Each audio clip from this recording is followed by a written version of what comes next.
Well, if you haven't noticed, the financial stocks and sector have been stuck in just an ultra-tight, minuscule range over the past couple of weeks. What will it take for them to break out? Will they break out? Welcome to Trading Nation. I'm Brian Sullivan. Wald of Oppenheimer, Max Wolff of Manhattan Venture Partners. First to you. We've been flatlining with most of the financials here. Do you see a breakout anytime soon? And if so, which way?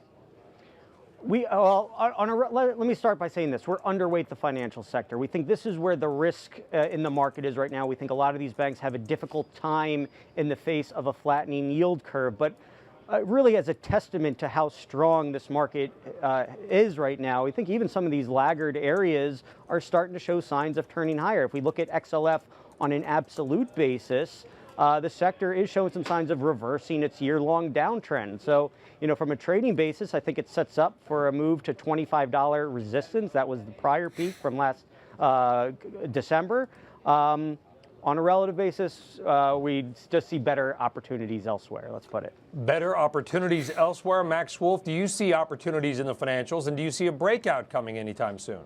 Yeah, so we're generally pessimistic about the market. We are very worried about risk. That being said, we think the financials are so fundamentally unloved that there is some relative opportunity here as against some of the other areas. This is a performance sector almost as lousy as energy without the fundamental pricing collapse. So we do think the interest rate environment's difficult. We do think there's lots of concentrated risk here, particularly in the offshore non-US names. In the US names, these guys are less popular than cigarettes. They have been for a long time. A lot of the bad news is in the names, and we don't see it as lots of downside here. So we don't like the risk generally, but this was a relatively more interesting area than some of the others because it's underperformed. That's left it with a lower multiple than a lot of other peer group by sector.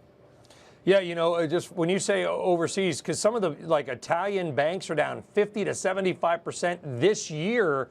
These are some of the biggest banks in a relatively large economy. Is that what you're talking about? Yeah, so obviously those are really big risk plays. We don't particularly love those right now, although we do think it's gotten a little bit overplayed, some of the systemic risk there. But there's a lot of trouble in sovereigns. There's still more trouble in Europe. And we're generally nervous about the market, so we would not be looking for a Greek or a Spanish or Italian bank risk right now, although it's so heavily sold that as a trade, it might make sense for folks with an almost limitless risk appetite. It's a gamble, it basically is what you're saying. You're rolling the dice, you could win, you could lose everything. Yeah, blow on the dice before you roll those. Yeah, exactly. And don't hope for snake eyes. All right, Max Wolff, very good. We appreciate it. Wald, thank you. Folks, certainly something's got to give with the financials at some point soon. Maybe it'll be the Fed. Thanks for watching. We'll see you next time.